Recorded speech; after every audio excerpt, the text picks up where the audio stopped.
While I would love to just focus on the actual game, Assassin's Creed Shadows, in this preview, and for the most part I will, the weight this game carries is an unavoidable topic. Ubisoft currently has all its eggs in one basket with Assassin's Creed Shadows. The global developer/publisher is in dire straits after 2024's year of bad bets and big budget misfires.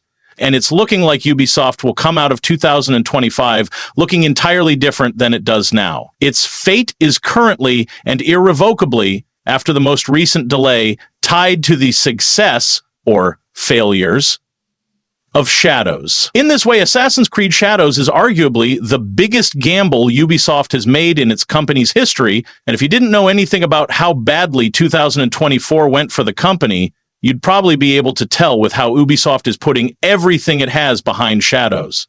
We're finally bringing the Assassin's Creed franchise to feudal Japan, the top-worked location/setting for an Assassin's Creed game since the series began. It'll actually be available to buy on Steam at launch instead of Ubisoft trying to force PC players to use the company's proprietary launcher. Most importantly, though, is that Shadows is not just the next entry in the Assassin's Creed series. It's the beginning of a new era for the franchise. Shadows marks the launch of the Animus Hub, formerly codenamed Assassin's Creed Infinity, something that's been years in the making and will be the one-stop shop for all Assassin's Creed games. In 2022, Ubisoft called it a gateway for all Assassin's Creed experiences where the meta-story will live asynchronously. That all begins here, and what makes it different than what Activision Blizzard did to Call of Duty is that when Activision made that transition, the future of the company wasn't on the table. The stakes are so much higher here, it feels like anything could be the difference between Shadows landing with players or missing entirely. So how did it feel for me playing a little under 4 hours the other day? It felt pretty good, but I'm not yet sure this is the big break the franchise needed. I remember when the first Assassin's Creed game was released back in 2007 because it was one of the games I got for Christmas that year. In fact, it was two of the games I got for Christmas, so I got to trade one of them in for something else. I remember playing through it, immensely impressed with the parkour and delighted by how fun and frankly silly the stealth systems were to play with. When I finished it, perhaps because I had no imagination in that moment, I immediately thought the next game should be set in feudal Japan.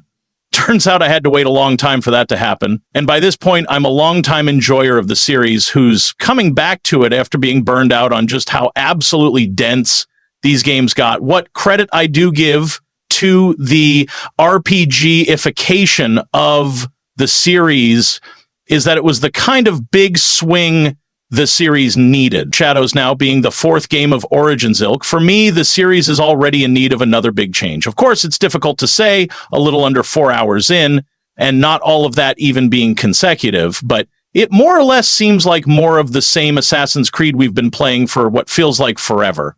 For the first hour, I played through Yasuke and Naoe's separate introductions. Once those were done, I was fast-forwarded the story a number of hours, dropped into a save with gold-tier weapons where I could swap between the two characters, and played through a mainline quest to assassinate a man called the Noble. Firstly, I want to credit the look of this game. I was playing a build that was running on a PC in Montreal and was then being streamed to my PC, so I can't really comment on the graphics.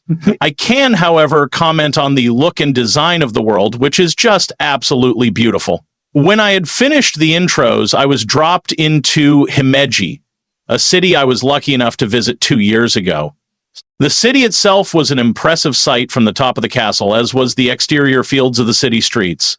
Even though they have made mistakes, it's clear that Ubisoft is doing its best to really bring you into these places around the world.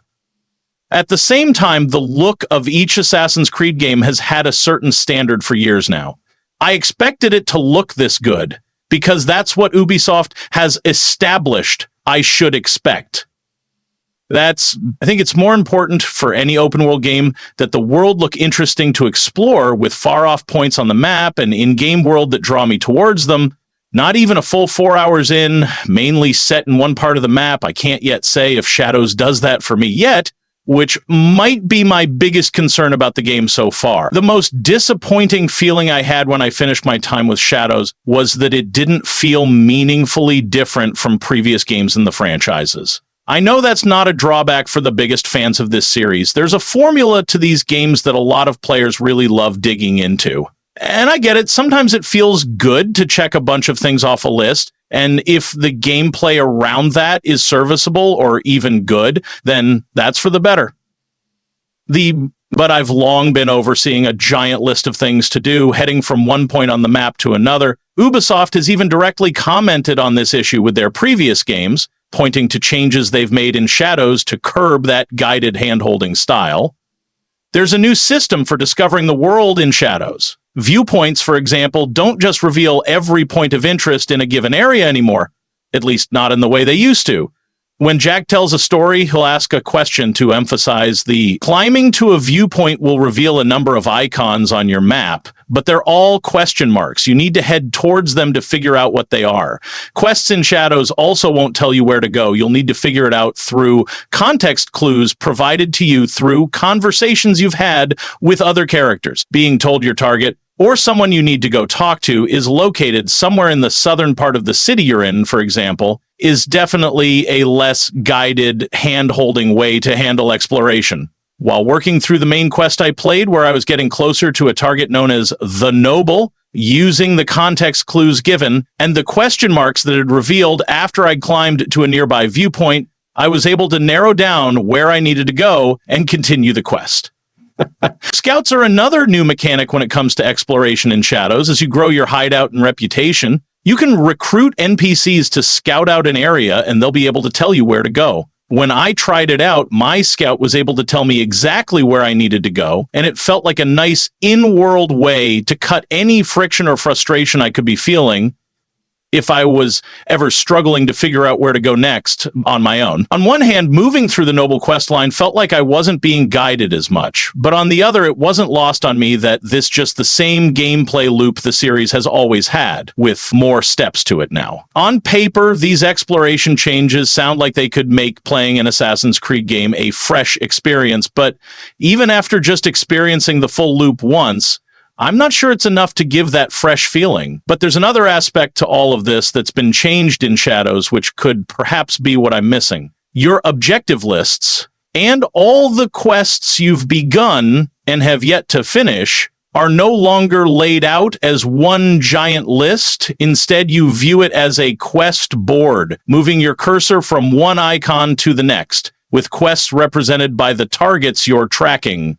And due to the limitations of the preview, I never felt like I had a reason to spend a lot of time looking at the objective board because there was only one thing on it.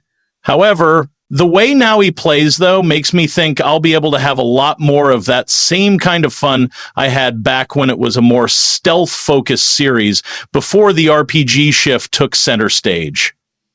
I appreciate the small changes like being able to turn off lights or assassinate enemies through thin doors, not to mention that her expanded movement options, specifically her increased verticality with the grapple hook, make for a much more interesting time sneaking around. Her combat animations are also so slick, I can already see myself spending the time to get really good at parrying so I can approach combat situations with her and cut enemies down with a little more finesse.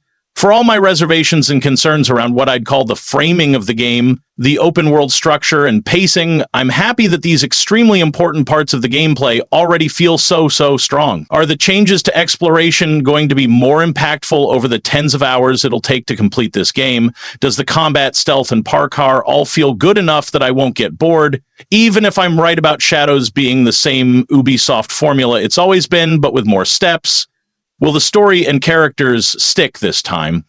As much as I loved Valhalla, and particularly Eivor as a character, I still dropped off that game somewhere beyond the 50-hour mark because of how much padding was stuffed in. Will the same happen here? Who knows? I've only played a little less than 4 hours of the game, and I left that feeling more pessimistic than optimistic. I would love to eat that pessimism, though, come March.